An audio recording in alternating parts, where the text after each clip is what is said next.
Hey guys, it's Pika, bringing you a gameplay and commentary video for Protection Warriors in Sanguine Depths 19. Let's jump right into it. Alright, so the first most important thing about Sanguine Depths is having a Venthyr. And for my group, it's actually me, because I am a DPS warrior in Raid, so that is my main covenant of choice.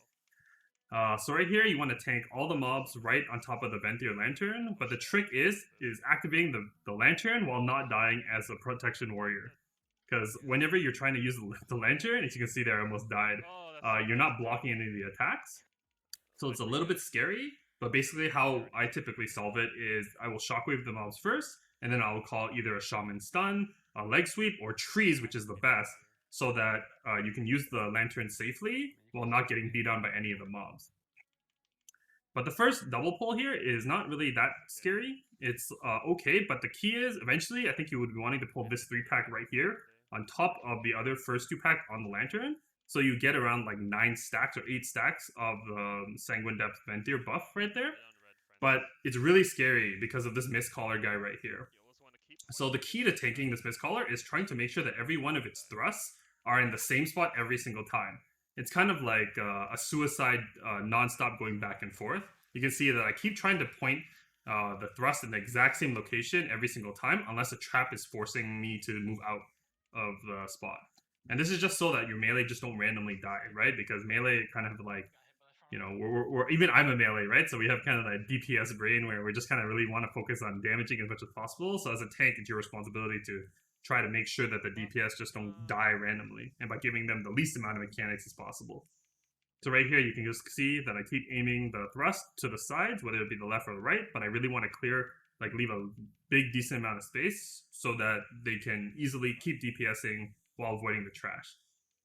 So right here, it's the 2 pull right here. The only thing you need to worry about is that the brute does do a big slam, and you want to have shield block up every single time he casts it on you, or else it trucks. And also, you just want to make sure you maintain kicks on the tick right here. So this is one of like a little bit of an older route of mine. Usually, now I do is I skip this tick and I skip this brute, and I pull a tick and that's fighting a little Gremlin guy or whatever inside the next room with the next 4-pack, 5-pack, like 4 or 5-pack. And that's actually created by one of my friends, Jazzy. He actually twitch.tv/Jazzy, I think. But yeah, I saw it on his stream, and I thought it was a really good idea. So, because it removes one whole pull from the Sanguine Depths route. But yeah, because like, 2-pack here is not, I don't think it's like super worth it. But you know, it is what it is. So after this, we're just going to try not to use Shroud here, but it depends on the key level. Shroud may be up again from when we're going to use it next. But on a 19, we're worried that it might not be up in time. So what we're going to do is just going to wait for the brute to pat, and then walk by it slowly so we don't overpull or screw up the count in any way. We don't want prideful spawning in like the middle of the next pack. So there I use my Venthyr ability because, you know, I got to make it useful. Super important. These 3 ticks here can be a little bit dangerous, but they're only dangerous because the longer they live, they gain the stacking buff on them. And eventually the stacking buff will, when it gets too high, it does AoE damage whenever the mob dies. So the longer it lives, the more damage it does. So you can see every time we kill one, the group is gonna chunk just like a little bit. Yeah, it didn't really happen. It didn't seem to take too much damage there, but it's okay because the boss didn't really live that long. Here in this group here, you want to make sure you kick on circle and diamond there. Make sure that they're always kicked. You need about 2 people focusing on 1 kick, or you can throw in something like a stun or a solar beam, whatever you need to, just to make sure that that cast doesn't get off. And then the brute here, again, shield block every time slam is about to happen, or you're going to get trucked. You can definitely see whenever I don't have shield block up, but it's relatively an easy pack for a prot warrior. This is one of the packs where Vengeance Demon Hunter struggles a little bit with, because anytime the mitigation is down, they're getting trucked by the slam here. But since physical is one of our strengths, it's okay. But here we just want to make sure that we're bolster killing all the mobs, because if we kill the 2 ticks early, then prideful will spawn mid-pack with the brute still beating on us, and then that's not a really good thing. So you can see right there, I got hit without a shield block up, and it really, really hurt. But yeah, we just clean up the rest of the mobs, we ring the spiteful away, and then now we work towards killing the prideful mob. So as a protection warrior, there's a couple of cool, unique tricks with any kind of spiteful mob, or not spiteful, pridefuls that you're dealing with. One is that if you're about to get hit by that AoE crosshair ability, you can actually hit Spell Reflect, and then you won't take any damage, and you also won't get stunned. But obviously, you can only do that every time Spell Reflect is up.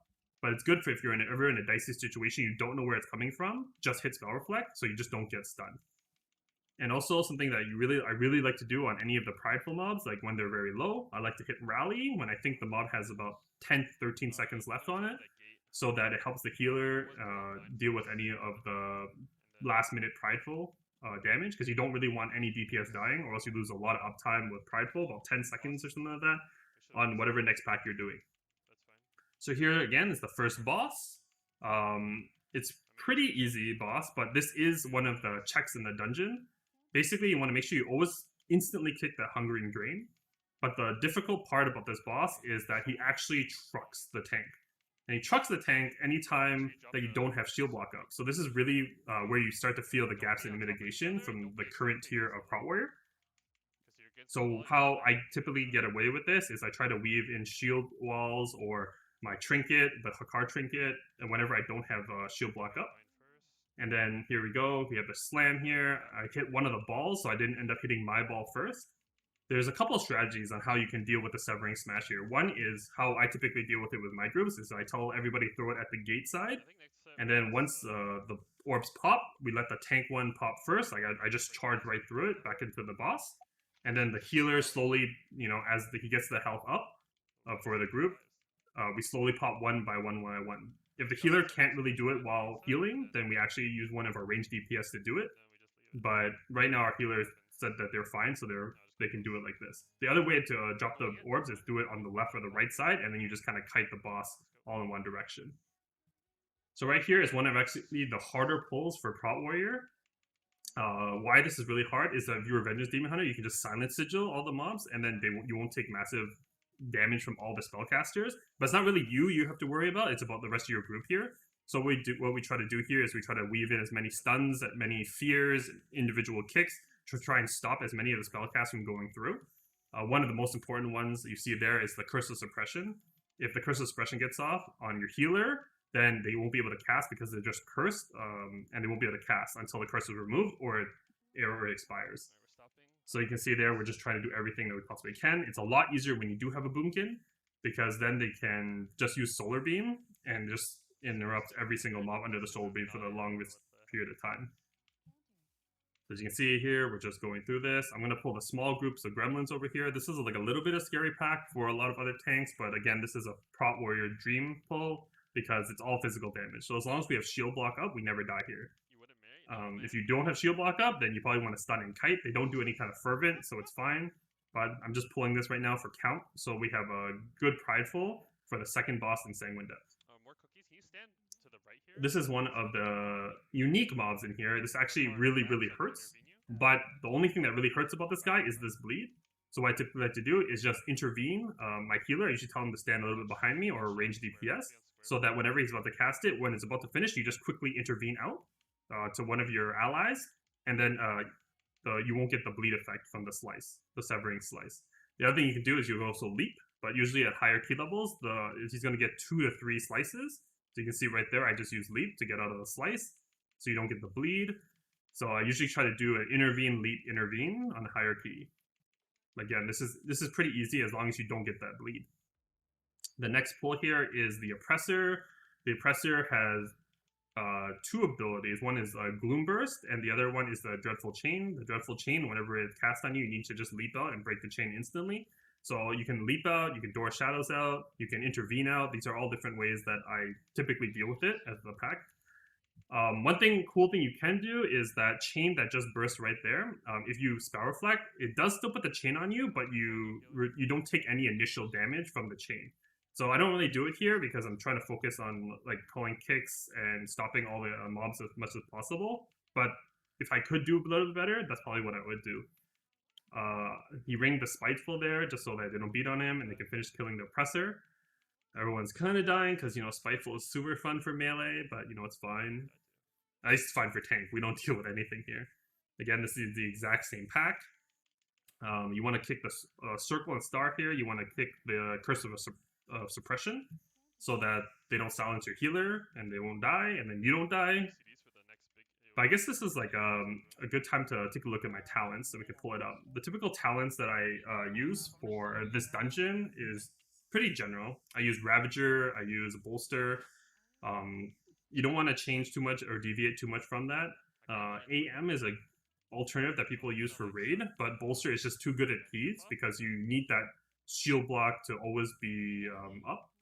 So Last Stand is a very good way to fill in those gaps in mitigation. If you use AM instead of Bolster, then you'll have a lot of shield block downtime, and it's not really good for high keys because you'll just get destroyed. You can see here, I just charge and leap away. Yeah, and we just kill this mob and we move on. And the next pull here that we're trying to set up is really determinate based off that pat you see behind the like big gargoyle guy, the Sentinel, is coming right now down, and we have to wait for him to pat away so we can use the Venthyr lantern to pull all the mobs in the room right beside it to gain that Venthyr buff. So we're just gonna wait for the Sentinel to walk away. Then I'm gonna go and activate the lantern, and then I'm gonna pull all the mobs inside there, either out, or you can pull them to the other side of the wall of that lantern to gain the buffs. And then that's gonna spawn Prideful, and then we can use the lantern buff to kill Prideful, and then we'll have like a mix of the lantern buff and Prideful to go into our next big lust pull. Yeah, but like this again is one of those scary pulls where there's a lot of casters. So again, you want to stop it with whatever you can: shockwave, sweep, beam, ring, eventually to the corner here to make sure also spitefuls don't kill us. And this again is another great point to make sure you have your rallying cry ready so that when Prideful starts getting really high stacks, you just use it to help your healer. So Spitefuls here, whenever there's Spiteful, you do want to kind of bring Pridefuls away from the Spiteful mob so that your melee DPS can continually DPS the Prideful without, fearing the risk of dying from Spiteful mobs. And here, I'm just really focusing every time on Spiteful as much DPS as I can. You can see right there at the bottom is the True Fire GCD add-on. And you can see what I'm casting, and I cast as many condemns as I can because I really want to kill the Prideful as fast as possible. Here we do our Shroud, and this is just so that we can get our third Prideful on the second boss here. So here I do a double pull because it's not really super scary because we have both Prideful buff and we have the Venthyr Lantern.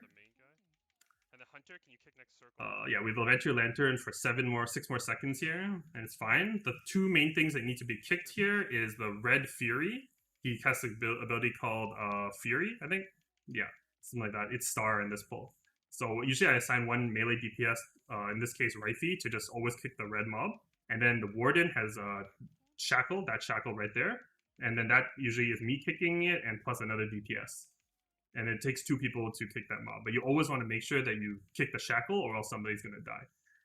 And again, these are the researchers. They're really annoying. They just keep throwing books at all your DPS and your healer. So you just want to stop it with like Stormbolt, Shockwave, anything you can to just interrupt the cast so they don't just get destroyed.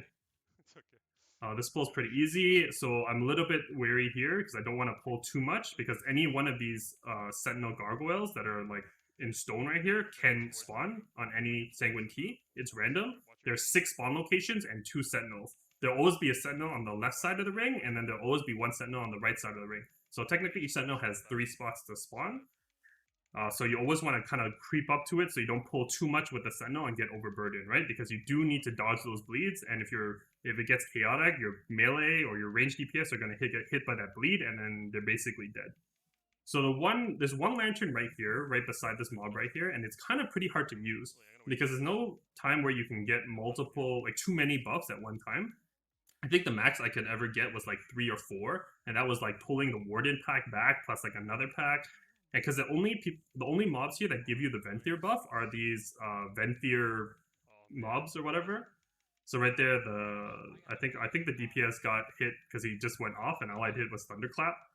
So I think he died right there because of that. Or I think he actually got throw booked multiple times. I don't remember exactly what happened in this key. This growing pain that this guy does here is like super annoying for melee. Every time you cast the growing mistrust, you have to move the pack away. So this time I decided to move it forward so that it would be somewhat near this researcher mob so that they can be cleaved down together. And also I wanted to check to see if the gargoyle was up in that one. but again, it's not up, so I know that it's now in the final one. So again, I pull these mobs back so that our DPS can hit it. And I'm thinking here, I'm like, oh, can I use that Venthyr Lantern? Because I didn't use it to try and get a little bit of buffs. Here again is the kick on the Circle Fury mob, which is Rifey is kicking right now, and then me and the Windwalker are assigned to Moon, which is the Shackled. And there, Joey kicks it right there. This is not like the cleanest run that we've done, but it was a pretty quick run because our DPS was pretty high here.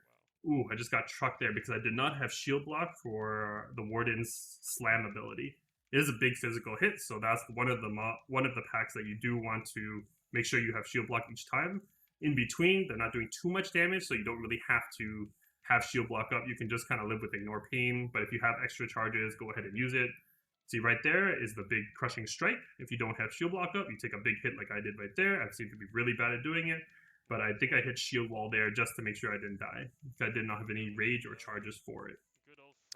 So now I'm moving more towards the second boss. You can see that the percentage is getting really close to the third. Ooh, I just got destroyed there. Again, because shield block is not paying attention to the shield block. In my head, I'm constantly thinking, okay, what am I going to pull next? What am I going to pull next? And I'm constantly staring at that percentage counter. But if you're better than me, you should probably pay a little bit more attention to the shield block. Here again, the Sentinel. I'm looking to who I'm going to intervene. You can see my mouse cursor right over the Druid there, so I can dodge the bleed. Then he's going to cast 3 abilities. He casts this one, he casts a Stone Skin, and he casts one more ability before he does cast the bleed again. And now I'm just getting prepared to pull another pack of mobs so that, pulling one mob at a time is really slow in Mythic Plus, so you always want to kind of chain if you can. Right here, I leap, dodge the bleed, and then these 3 mobs have another ability that's called, Shadow Claws. And the Shadow Claws is a really big magic hit. So ideally what you want to do is you want to spell reflect it all at the same time. If you think of something similar, it's like in BFA or the Waycrest mobs, if you stun them and then you stand right beside them, then all the mobs will be synced at the same time, and then they'll all cast Shadow Strike, which means you can use spell reflect and hit all 3 of them.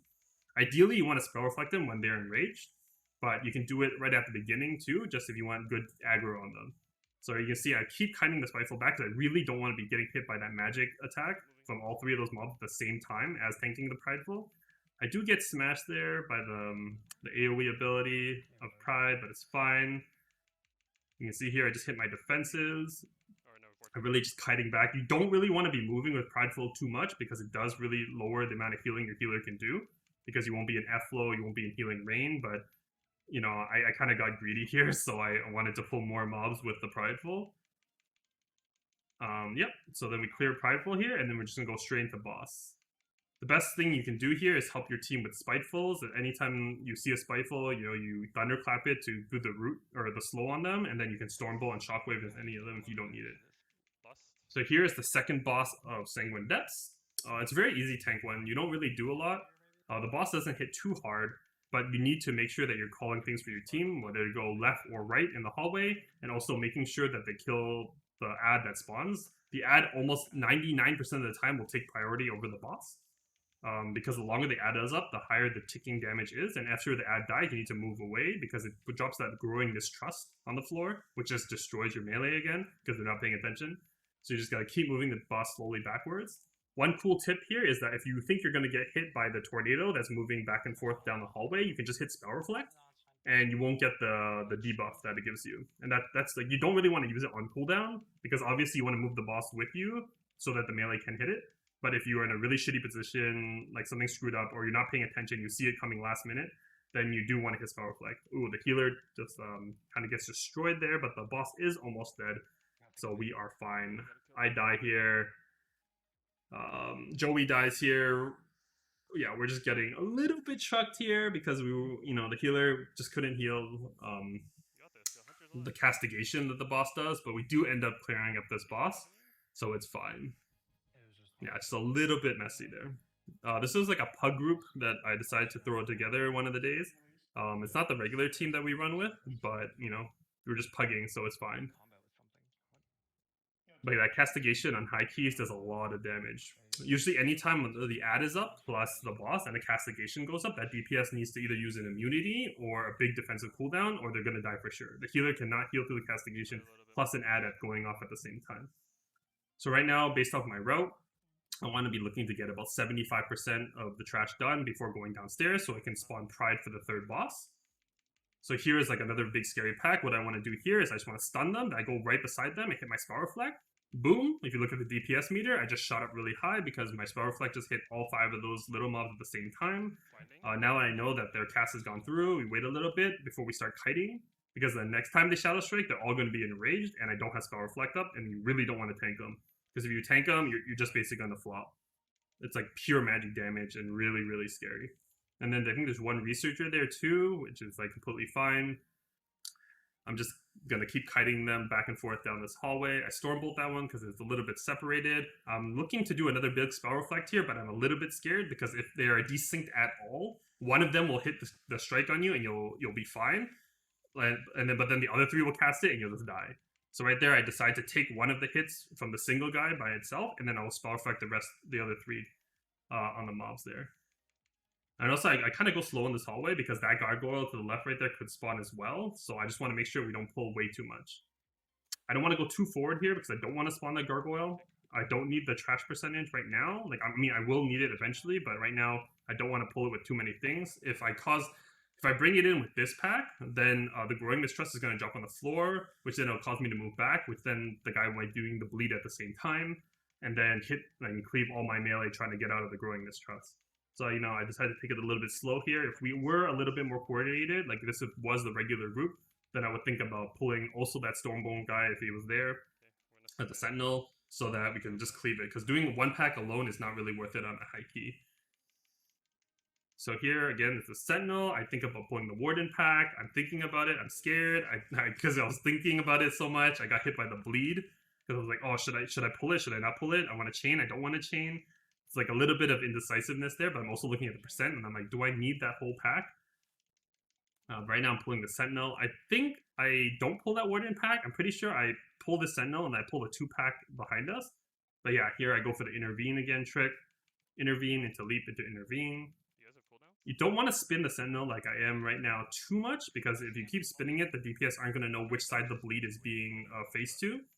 So you just want to be like a little bit consistent here. I'm just turning my camera here just to make sure, like looking to see what pack am I going to pull next, what am I going to do, where am I going to leap to. So I actually end up pulling this Warden pack. So I think this will be the last percentage I need before I go back upstairs. Here again, we want to make sure that we have a shield block every time that Crushing Strike goes out.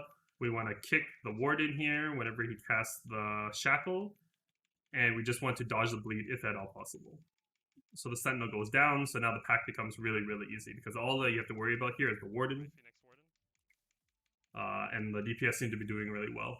So all we want to do is we do want to try to disjoint the throw research that the scribes are doing behind there. You don't need to stop every single throw book that they're doing, but you do want to make it so they're not hitting at the exact same time. Because if they both choose the same target twice, so like they throw a book and then they throw a book again on the same target, and they get hit, like a DPS or healer gets hit 4 times basically by those books, they're just going to fall over and flop. So here I'm just kiting away, trying to walk back towards the going down stage for the 3rd boss area. I'm looking to see I don't overshoot. I end up overshooting because, you know, I'm always bad at this maze, and it's fine. And we go downstairs to prepare for the next boss. This boss here is pretty easy. It has a physical damage component and a reflectable component. You always want to be thinking about what you can and cannot reflect in every single dungeon, because it is one of our best tools as a prot warrior. So I decided to pull the 3-pack here. It's really going to be based off where that single mob that is patrolling, which packs you're going to pull first. Ideally, you want to make it so you only have 2 casters in each one of these pulls. But because this is where the pat was, I didn't really want to waste time like waiting for him to pat to the other side, so I could do 2 casters plus the Growing Mistrust guy. So we decided to just pull all 3 and just like burn it. It's fine. It's a healer problem anyways, right? Like, it's fine. One thing I would be careful here is when you're pulling, I'm trying to pull this back a little bit because the Spitefuls from the last pack can pull the boss if they do walk through. And since the melee are going to come up to wherever the mobs are, I try to pull it back just a little bit so the Spitefuls don't go right through the boss. So here, you try to stop the Growing Mistrust as much because you don't want your DPS having to move because, they're really bad at moving. But it's fine, like... You just try to stop as much as you can. You Stormbolt one, you Shockwave one, and then you can Fear one, and then you can pray that they move out at that point. Now we have Pride here. Some groups do choose to use Pride on this boss. Some groups choose to use Pride right before the Gauntlet. You don't need Pride on this boss on a Fortified week, but it just makes it kind of simpler. And whenever I'm doing pugs, I always think about what's the simplest route that we can do, and just generally, the general rule of thumb is to have prideful on every single boss. It just makes it easier and simpler, because any other time you're going to use prideful, you want to use it either on like a double pull or triple pull, or you want to use it on boss. You never want to use pride just to go into the next pack, because that's really slow for time. So you can see here, you know, I should be using Commanding Shell, but I'm not. I'm just condemning. I want the boss to die fast. I don't really use a rally there, because I do want to maybe save it for this boss if I see the healer get low. Right here is the Iron Spikes ability. This Iron Spikes ability does destroy tanks usually, but in this case, I'm a Prot Warrior, so it's all physical damage and it's blockable. So as long as you have Shield Block up, you can pair it either with Demo Shell, Scale Trinket, or Shield Wall, or even just hit it like physical damage and it's fine. So you can see the ability that he just did there. It's actually reflectable. So when the cast goes off, you just want to make sure you get one orb. One orb is all you need, about 20% DR. And then you can Spell Reflect the dot after, so you don't take that big chunk of damage, and it's like fine. So it's like one advantage of being a Prot Warrior on this fight is, one, you don't take big damage from the Iron Spikes, and I guess like the second other thing is that you don't take the dot from its AoE. So it's a pretty tank and spank boss. Like, here's Right of Supremacy. This is the one I was talking about that you're going to Spell Reflect. I try to only get like 1 or 2 orbs.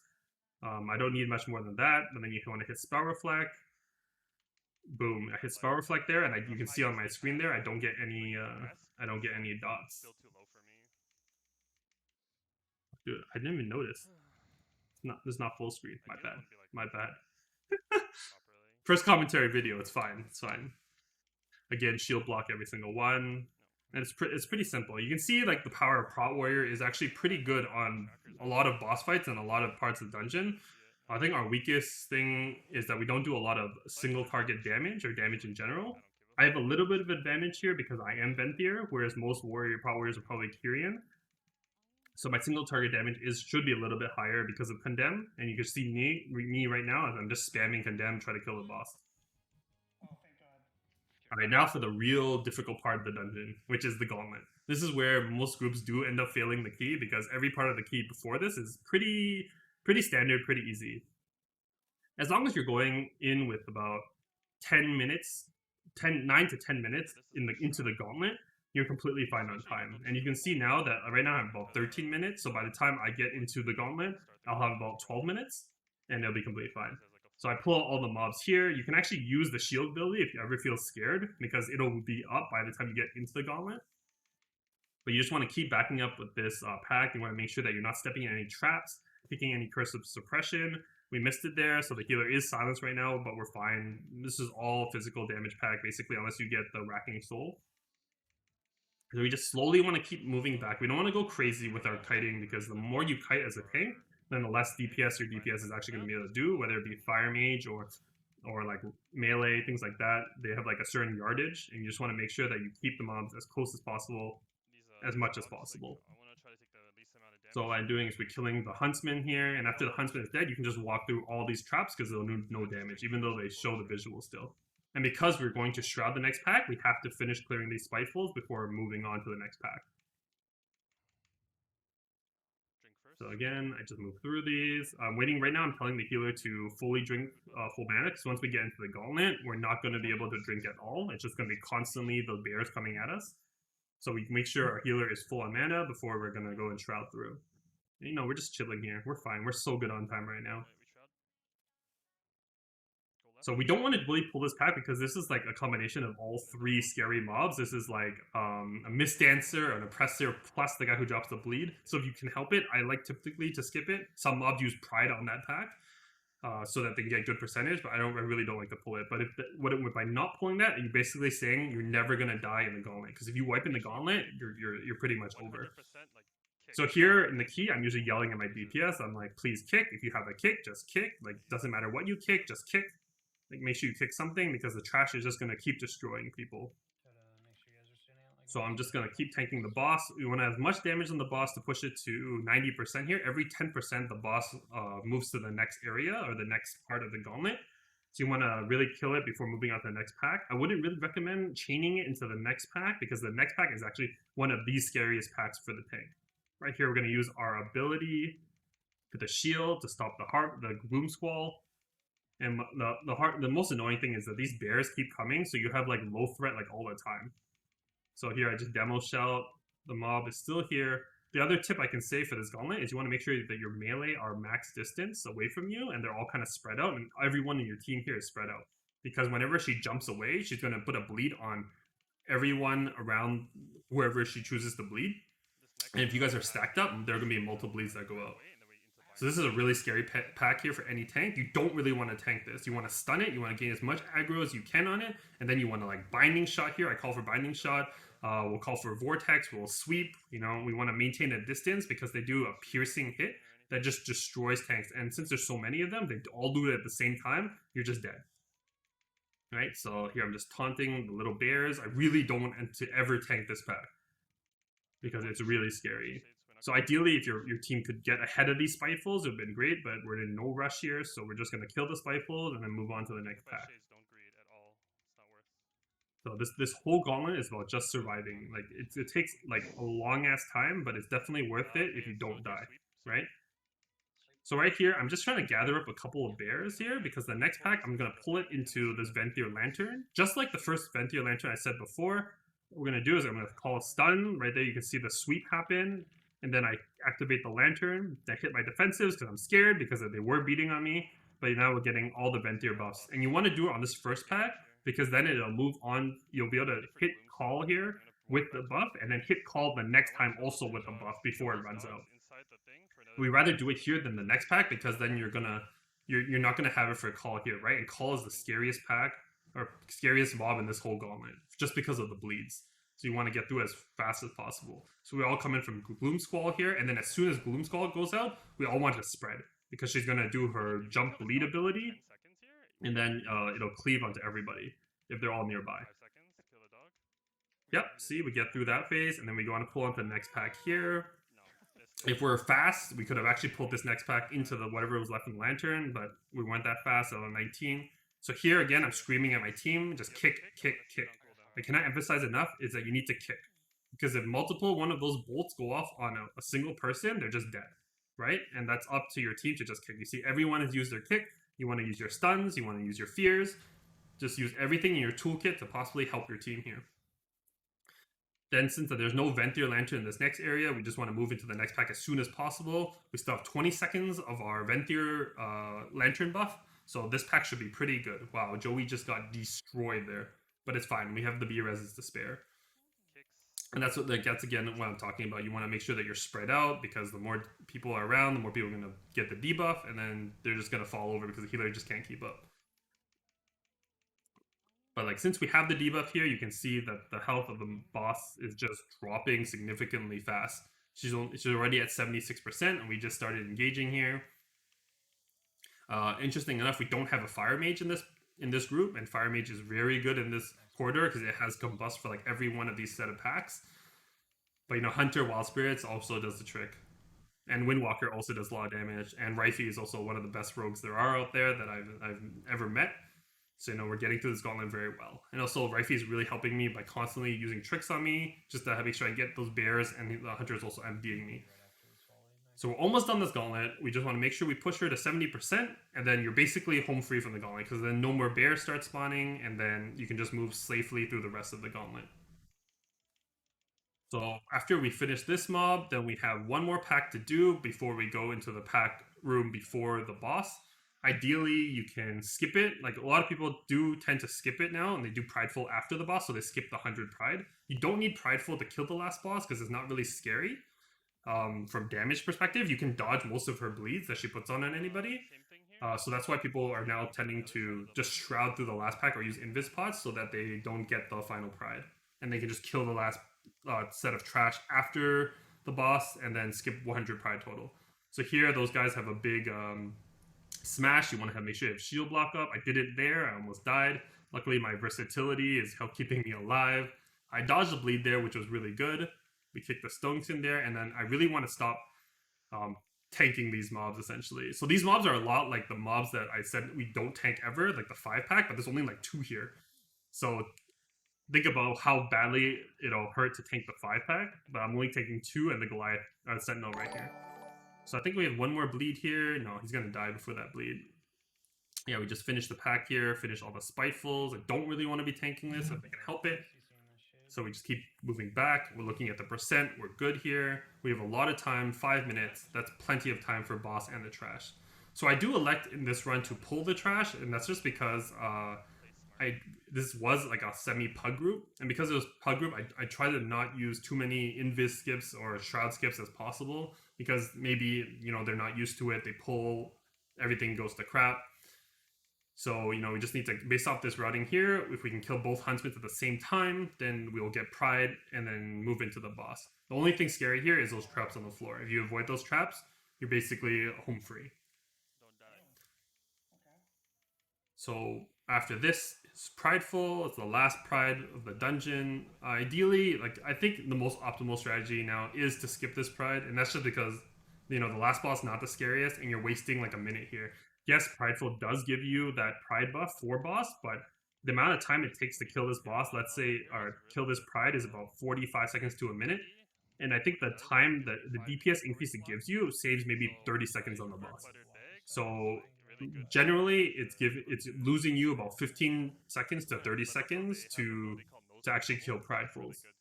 But, you know, this was the safer play, because sometimes when the boss does jump to the gate section when it's doing Gloom Squall, for some reason, like, abilities run through, like Zuen can maybe run through the gate and then pull it mid-boss, and then you wipe anyways. Alright, now we go into the final boss. This is a super easy tank and spank for us here. It's not really so much for the DPS, but it's just generally a very, very easy fight. The goal of this boss here is to get it to 50%, and then it'll die. This is an awful, awful fight for any DPS warriors or execute classes, because there is no execute phase. And it starts at 70%, I think. So because it starts at 70%, you don't get that condemn value for above 80, and you don't get any condemn value for under 35% or 20%, depending if you're tank or DPS. So this is just an awful, awful warrior fight. But it's fine. This is very easy. You just make sure you drop the Gloom Squall every time, right there. Then your DPS spread out again. Making sure that, right, they try to moving every second they run out for that debuff, they want to keep moving so that they can kind of dodge that bleed. If they move in the right direction while the boss is flying at them to give them the bleed, they dodge the bleed completely. And you can see nobody on our team has the bleed right now because they're doing really good at dodging. So yeah, this is this was our Sanguine Depths 19 run. This was my second or third completed Sanguine Depths 19 run. I haven't really gotten a chance to try Sanguine Depths 20. I think we had the key one time and we like inted it right off on the first boss. But so I haven't really got to try it yet. But I thought I'd give you guys a nice commentary video for this key, because it is one more of the difficult keys for tanking, just because of the Gauntlet. And this is generally one of the keys that people fear the most. Okay, but that is it for the video. Thank you so much for supporting both the stream and the YouTube channel. If you like the content, please consider following and subscribing. And you can also catch me on Twitch at twitch.tv/PLKATV. Thank you guys so much for everything. Hopefully this will be the start of a commentary series if you guys like it. I hope to do a lot more and eventually get much better at this kind of content for you guys. Alright, as always, thank you guys so much. I love you, and I'll see you guys next time. Peace.